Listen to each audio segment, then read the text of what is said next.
नमस्कार। मैं आचार्य सरिता मिश्रा आपके अपने ज्योतिष और आध्यात्म के चैनल वैदिक ज्योतिष शिक्षण संस्थान में मैं आप सभी दर्शकों का हार्दिक अभिनंदन करती हूँ। आज मैं आप सभी को केतु देव 26 जून को चित्रा नक्षत्र में प्रवेश करने जा रहे हैं। तो आज के इस विशेष कार्यक्रम में मैं आपको जानकारी दूंगी कि केतु देव का चित्रा नक्षत्र में प्रवेश करने के फलस्वरूप इस गोचर का प्रभाव मेष राशि से लेकर मीन राशि तक के जातकों के ऊपर इसका क्या प्रभाव पड़ेगा, इस गोचर के अशुभ प्रभाव से बचने के लिए कौन से ज्योतिषीय उपाय करने चाहिए, इसके साथ के साथ केतु देव का चित्रा नक्षत्र में प्रवेश करने के फलस्वरूप चित्रा नक्षत्र का ज्योतिष शास्त्र में क्या महत्व है, इसके 4 चरण की क्या खास विशेषताएं हैं, इसके अलावा केतु का ज्योतिष शास्त्र में क्या महत्व है, इसकी समयावधि क्या रहने वाली, इससे जुड़ी सभी छोटी बड़ी बातों की जानकारी आज के मैं इस कार्यक्रम में दूंगी। तो कार्यक्रम आप सभी के लिए बहुत ही खास है, तो मेरी इस जानकारी को बिना स्किप के लास्ट तक देखें। और यदि आपको मेरा ज्योतिष संबंधी कार्यक्रम पसंद आ रहा है तो मेरे वीडियो को लाइक करें, मेरे फेसबुक पेज को फॉलो करें, मेरे वीडियो को शेयर करें जिससे अन्य भी लाभान्वित हो सके। और यदि किसी को अपनी कुंडली मुझसे एनालिसिस करवानी हो तो मेरे मोबाइल नंबर जो कि मेरा व्हाट्सअप नंबर है, इसमें मैसेज बॉक्स में जाके कंसल्टेंसी या हिंदी में परामर्श टाइप करें, अपनी अपॉइंटमेंट बुक कराएं। इससे आपके जीवन में आने वाली हर प्रकार की समस्या से आपको अवश्य निजात मिलेगा। मैंने ज्योतिष के क्षेत्र में वैदिक ज्योतिष, palmistry, numerology, tarot, vastu, physics, gemology, advance predictive astrology, remedial course, Vastushastra, इन सभी विषयों का मैंने अध्ययन कर रखा है। अपनी तरफ से मैंने इसे सीखने की कोशिश की है और लगभग 10-12 साल से मैं इस क्षेत्र में लोगों को सेवा दे रही हूँ। तो चलिए जानते हैं कि चित्रा नक्षत्र का ज्योतिष शास्त्र में क्या महत्व है, केतु का चित्रा नक्षत्र में गोचर करने की समय अवधि क्या रहने वाली है। चलिए इन सभी के बारे में विस्तार समझते हैं। केतु देव 26 जून 2023 को चित्रा नक्षत्र में प्रवेश करेंगे। तो केतु के चित्रा नक्षत्र में होने से जातकों को किस तरह से इसके परिणाम मिलेंगे, आज के इस विशेष अंक में हम इसकी जानकारी आपको देंगे। इसके साथ के साथ चित्रा नक्षत्र का ज्योतिष में क्या महत्व है, इसके 4 पद क्या है, केतु नक्षत्र में जन्म लेने वाले जातक कैसे होते हैं, इन सभी के बारे में चलिए एक एक करके विस्तार से। वैदिक ज्योतिष के अनुसार जब किसी ग्रह से संबंध भविष्यवाणी की जाती है तो उसमें नक्षत्रों की अहम भूमिका होती है। ज्योतिष में कुल 27 नक्षत्र होते हैं। प्रत्येक नक्षत्र को 4 भागों में बांटा गया है और सभी 12 राशियों में से विभाजित किया गया है। प्रत्येक नक्षत्र का विस्तार 13 डिग्री 20 अंश तक होता है। नक्षत्र के एक पद की लंबाई लगभग 3 डिग्री 20 मिनट की होती है। केतु 18 महीने तक एक राशि में विराजमान होते हैं और 18 से 19 साल में एक राशि को चक्र को पूरा करते हैं। आइए जानते हैं कि ज्योतिष शास्त्र के अंतर्गत चित्रा नक्षत्र का क्या महत्व है, आइए इसको समझें। वैदिक ज्योतिष में 27 नक्षत्रों में चित्रा नक्षत्र 14वां नक्षत्र है, जो 23 डिग्री 20 मिनट कन्या राशि और 6 डिग्री 40 मिनट तुला राशि तक विस्तृत है। इस नक्षत्र के स्वामी ग्रह मंगल ग्रह हैं और इनके देवता विश्वकर्मा जी है, जो कि ब्रह्मांड के वास्तुकार भी हैं। चित्रा नक्षत्र पर गतिशील देवताओं और ग्रहों का शासन है, इसीलिए यह अति सक्रिय नक्षत्र है। इस नक्षत्र में जन्मे लोग बेहद बुद्धिमान होते हैं और शांतिपूर्ण वातावरण में रहना इन्हें पसंद होता है और साथ के साथ ये अपनी एक अलग छाप छोड़ने में सक्षम होते हैं। ये जातक अपने कार्यों को समय पर पूरा करने की पूरी कोशिश करते हैं। चित्रा नक्षत्र में पैदा हुए लोगों की रुचि गूढ़ विज्ञान की ओर अधिक होती है और इनका अंतर्ज्ञान मजबूत होता है। अब आइए जानते हैं कि चित्रा नक्षत्र के 4 पद या 4 चरण की क्या सब खास विशेषताएं हैं, आइए इसको समझें। इस क्रम में सर्वप्रथम चित्रा नक्षत्र का पहला पद क्या है, आइए जानें। चित्रा नक्षत्र का पहला पद सूर्य द्वारा शासित होता है और सिंह राशि के नवांश में पड़ता है। इस चरण में जन्म लेने वाले लोग अपनी अंतरात्मा की आवाज़ सुनने पर ध्यान केंद्रित करते हैं और उसी अनुसार अपनी चीज़ों को वास्तविक जीवन में लाने की कोशिश भी करते हैं। चित्रा नक्षत्र का दूसरा चरण क्या है, आइए जानें। चित्रा नक्षत्र का दूसरा चरण कन्या नवांश में पड़ता है और बुध द्वारा शासित होता है। इस चरण में जन्म लेने वाले लोग अपना पूरा ध्यान आत्म अनुशासन सीखने और सामूहिक गतिविधियों में भाग लेने में लगा देते हैं। चित्रा नक्षत्र के तीसरे चरण की क्या खास विशेषता, आइए जानें। चित्रा नक्षत्र का तीसरा चरण तुला नवांश में पड़ता है और शुक्र द्वारा शासित होता है। इस चरण में जन्म लेने वाले लोग अपना ध्यान संगीत और विदेशी भाषा सीखने में अधिक लगाते हैं। चित्रा नक्षत्र का चौथा चरण क्या है, आइए समझे। चौथा चरण वृश्चिक नवांश में आता है और मंगल द्वारा शासित होता है। इस चरण में जन्म लेने वाले लोग ऊर्जा से भरे हुए होते हैं और अपनी ऊर्जा का इस्तेमाल सभी प्रकार की महत्वाकांक्षा और लक्ष्यों को पूरा करने में केंद्रित करते हैं। अब आइए हम जानते हैं कि ज्योतिष शास्त्र के अंतर्गत मंगल ग्रह का क्या महत्व है, आइए इसको समझें। मंगल पुरुष प्रधान ग्रह है और वैदिक ज्योतिष में मंगल ऊर्जा, गति, भूमि, शक्ति, साहस, पराक्रम, शौर्य को दर्शाता है। इसके अलावा मंगल को गुस्सा, जिद्दी स्वभाव, आक्रामकता, उठापटक आदि कारक माना गया है। इन्हें मेष और वृश्चिक राशि का स्वामित्व प्राप्त है। या मकर राशि में उच्च के होते हैं जबकि कर्क राशि में नीच राशि के होते हैं। वहीं पे नक्षत्रों की बात करें तो 27 नक्षत्रों में ये मृगशिरा, चित्रा और धनिष्ठा नक्षत्र के स्वामी है। चंद्रमा, सूर्य और बृहस्पति मंगल के मित्र ग्रह है। वहीं पे शनि, बुध से इनकी शत्रुता है जबकि शुक्र को ये तटस्थ ग्रह मानते हैं। ये जानते हैं कि चित्रा नक्षत्र में जन्म लेने वाले जातकों का व्यक्तित्व आखिर क्या होता है, ये इसको भी समझते हैं। चित्रा नक्षत्र में जन्म लेने वाले जातक प्रकृति प्रेमी होते हैं, अपनी स्वतंत्रता का खुलकर आनंद उठाते हैं और साथ ही पारिवारिक मूल्यों को भी समझते हैं और कोई भी सीमा पार नहीं करते। इस नक्षत्र में के जातक स्वतंत्र विचारों के होते हैं और अपने दिमाग से काम लेते हैं। अत्यधिक रचनात्मक और कलात्मक होते हैं। ये जातक हमेशा जीवन में आगे बढ़ने का अथक प्रयास करते रहे। चित्रा नक्षत्र में जन्म लेने वाले जातक दृढ़ निश्चयी, साहसी होते हैं क्योंकि इनके स्वामी ग्रह मंगल हैं। जातक अपने प्रियजनों के प्रति बहुत सुरक्षात्मक होते हैं और उनका पूरा ख्याल रखते हैं। शुरुआत में भले ही इन्हें सफलता प्राप्त करने में थोड़ी सी देरी अनुभव हो, लेकिन 32 वर्ष की आयु के बाद अपार सफलता प्राप्त करने में इन्हें सफलता मिलती है। चलिए आइए जानते हैं कि केतु देव का चित्रा नक्षत्र में प्रवेश करने, गोचर करने के फलस्वरूप इस गोचर का प्रभाव मेष राशि से लेकर मीन राशि तक के जातकों के ऊपर इसका क्या प्रभाव पड़ेगा। आइए एक एक करके इसको समझते हैं। इस क्रम में सर्वप्रथम मेष राशि के जातकों के लिए केतु 7वें भाव में मौजूद है। यदि आप अपने वैवाहिक जीवन में समस्याओं का सामना कर रहे हैं तो निश्चित रूप से इस दौरान आपको राहत की सांस मिलेगी क्योंकि आपके और पार्टनर के बीच मधुर संबंध स्थापित होगा। यदि आपकी शादी में देरी या बाधा आ रही थी तो निश्चित रूप से इस अवधि में विवाह के योग बनेंगे, लेकिन यह शुक्र की स्थिति पर निर्भर करेगा। पार्टनरशिप में व्यवसाय कर रहे लोगों को बिजनेस में सकारात्मक परिणाम की प्राप्ति होगी। तो कुल मिलाकर कहें तो केतु देव का चित्रा नक्षत्र में गोचर करने के फलस्वरूप इस गोचर का प्रभाव मेष राशि के जातकों के लिए यह अनुकूल है। केतु देव का चित्रा नक्षत्र में गोचर करने के फलस्वरूप इस गोचर का प्रभाव वृषभ राशि के जातकों के ऊपर क्या पड़ेगा, आइए जानें।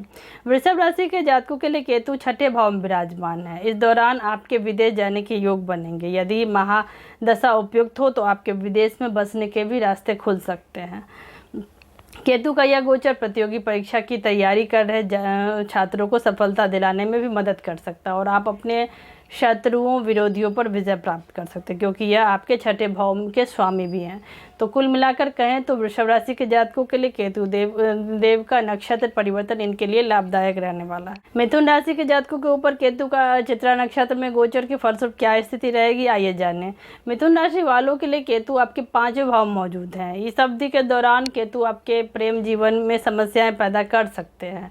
छात्रों को पढ़ाई पर ध्यान केंद्रित करने में थोड़ी सी कठिनाई हो सकती है, हालांकि रचनात्मक क्षेत्रों से जुड़े लोगों को सफलता मिलेगी। विशेष रूप से वेब डिजाइनिंग इत्यादि के क्षेत्र में काम करे लोगों को अच्छा लाभ मिलेगा। वहीं पे माता पिता को अपने बच्चों की ओर से समस्याओं का सामना करना पड़ेगा। तो कुल मिलाकर कहें तो मिथुन राशि वाले जातकों के लिए केतु देव का नक्षत्र परिवर्तन इनके लिए सामान्य फल लेके। कर्क राशि के जातकों के लिए केतु देव का चित्रा नक्षत्र में गोचर के फलस्वरूप क्या स्थिति रहेगी, आइए जानें।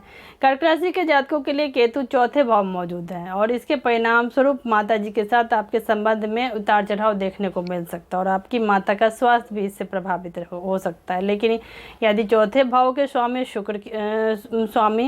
के ऊपर शुक्र की अच्छी स्थिति में है तो आप इस गोचर का कोई नकारात्मक प्रभाव आपके नहीं पड़ेगा।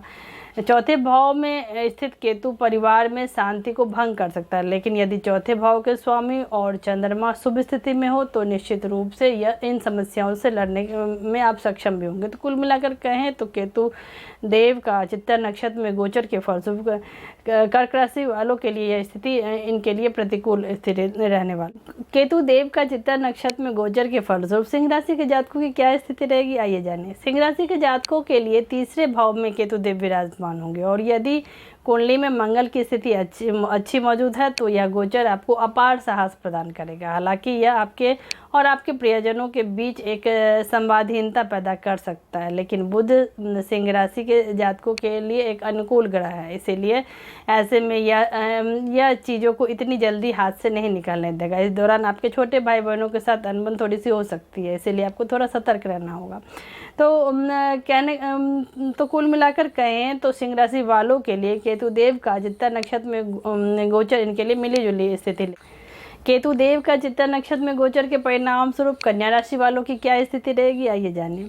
कन्या राशि के जातकों के लिए दूसरे भाव में केतु देव मौजूद है। इसके परिणाम स्वरूप इस दौरान आपकी वाणी में थोड़ी सी कठोरता देखने को मिल सकती है, इसीलिए इस दौरान आपको बड़ी ही सावधानी से शब्दों का इस्तेमाल करना होगा, क्योंकि आपकी बातों का गलत मतलब निकल सकता है। केतु के प्रभाव से परिवार में दूरियां पैदा हो सकती है। इस अवधि में आपके आर्थिक जीवन में उतार चढ़ाव आ सकता है और इस दौरान बचत करना आपके लिए थोड़ा सा कठिन हो सकता है। ऐसे में आपको योजना बनाकर चलना आपके लिए फ़ायदेमंद है। तो कुल मिलाकर कहें तो कन्या राशि वालों के लिए केतु देव का चित्ता नक्षत्र में गोचर के परिणाम स्वरूप इन्हें इस गोचर काल की अवधि संपूर्ण अवधि में इन्हें सावधानी पूर्वक निकालने की सलाह दी। तुला राशि के जातकों के ऊपर केतु देव का चित्ता नक्षत्र में गोचर के परिणाम स्वरूप क्या स्थिति रहेगी, आइए जानें। तुला राशि के जातकों के लिए केतु पहले भाव मौजूद है। इसके परिणाम स्वरूप इस दौरान आपकी रुचि रिसर्च और रचनात्मक कार्यों में अधिक रहेगी, साथ ही आप पूरी ईमानदारी से निर्णय लेने में सक्षम भी होंगे। पहले भाव में केतु की स्थिति आपको आत्म केंद्रित और आवेगी बना सकती है। हालांकि ये लोग बुद्धिमान होते हैं और ऐसे में अगर केतु के साथ कोई ग्रह युति करता है तो ये लोग रिसर्च के क्षेत्र में उच्च परिणाम प्राप्त हासिल करते हैं। तो कुल मिलाकर कहें तो तुला राशि वालों के लिए केतु देव का चित्रा नक्षत्र में गोचर इनके लिए मिली जुली स्थिति लेके आए। केतु देव का चित्रा नक्षत्र में गोचर के फलस्वरूप वृश्चिक राशि वालों की क्या स्थिति रहेगी, आइए जानें। वृश्चिक राशि के जातकों के लिए केतु आपके 12वें भाव में विद्यमान है और यदि अन्य ग्रहों की स्थिति आपके समर्थन में है तो इस दौरान आपका झुकाव आध्यात्मिक गतिविधियों की तरफ अधिक रहेगा। केतु का यह गोचर के कारण आपको विदेश जाने का मौका मिलेगा या विदेश में बसने के लिए आपके रास्ते खुल सकते हैं। यदि शुक्र या बुध की स्थिति नकारात्मक है तो निश्चित रूप से विदेश में से नुकसान भी हो सकता है। तो कुल मिलाकर कहें तो वृश्चिक राशि वालों के लिए केतु देव का यह गोचर इनके लिए सामान्य परिणाम लेके आएगा। केतु देव का चित्रा नक्षत्र में गोचर के परिणाम स्वरूप धनु राशि वाले जातकों की क्या स्थिति रहेगी, आइए जानें। धनु राशि के जातकों के लिए केतु इनके 11वें भाव मौजूद है। केतु आपके लाभ भाव में चित्रा नक्षत्र में गोचर करने जा रहे हैं। यदि शुक्र की अच्छी स्थिति मौजूद है कुंडली में तो इस दौरान आपके जीवन में आर्थिक संपन्नता बनी रहेगी और साथ के साथ धन की बचत करने में भी आप सक्षम होंगे। ज्योतिष में 11वां भाव धन और भाग्य के भाव को दर्शाता है। ऐसे में आप अपनी मेहनत से धन संचय करने में सफल होंगे। तो कुल मिलाकर कहें तो धनु राशि वालों के लिए केतु देव का नक्षत्र परिवर्तन इनके लिए लाभकारी रहे। मकर राशि वाले जातकों के लिए केतु देव का नक्षत्र परिवर्तन इनके लिए क्या सब फल लेके आएगा, आइए जानें। मकर राशि के जातकों के लिए केतु 10वें भाव मौजूद है। इस दौरान आपके अंदर साहस और पराक्रम भरपूर होगा। हालांकि पिता के साथ आपके संबंध खराब हो सकते हैं।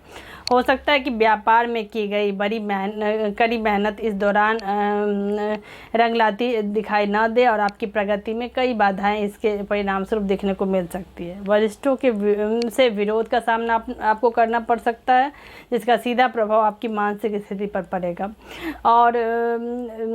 और आपकी पद प्रतिष्ठा में इससे हानि की मौजूदगी होगी आपको, जिससे आप कमज़ोर बना सकती है स्थिति आपको। हालांकि आप मेहनत करते रहेंगे और अपनी मेहनत से धन कमाने की कोशिश करेंगे और करियर में भी सफलता हासिल करेंगे। तो कुल मिलाकर कहें तो मकर राशि वालों के लिए केतु देव का नक्षत्र परिवर्तन चित्रा नक्षत्र में गोचर के परिणाम तो इन्हें संपूर्ण गोचर की अवधि में इनके लिए यह स्थिति संघर्षपूर्ण रहने वाली। जानते हैं कि कुंभ राशि वाले जातकों के ऊपर केतु देव का चित्रा नक्षत्र में गोचर के परिणाम स्वरूप क्या स्थिति रहेगी, आइए जानें।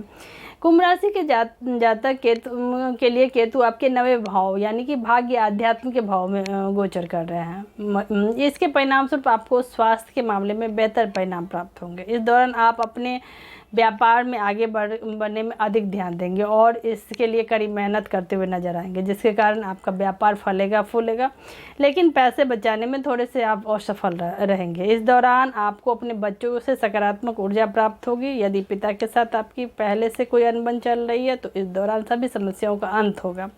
आपका झुकाव आध्यात्मिक गतिविधियों की तरफ अधिक रहेगा और इसी सिलसिले में आप लंबी दूरी की यात्रा पर भी जा सकते हैं। तो कुल मिलाकर कहें तो कुंभ राशि वाले जातकों के लिए केतु देव का नक्षत्र परिवर्तन इनके लिए संपूर्ण क्षेत्र में लाभ। अब आइए जानते हैं कि केतु देव का चित्रा नक्षत्र में गोचर के परिणाम स्वरूप इस गोचर के अशुभ प्रभाव से बचने के लिए क्या सब खास ज्योतिषीय उपाय करने चाहिए। आइए इसको समझें।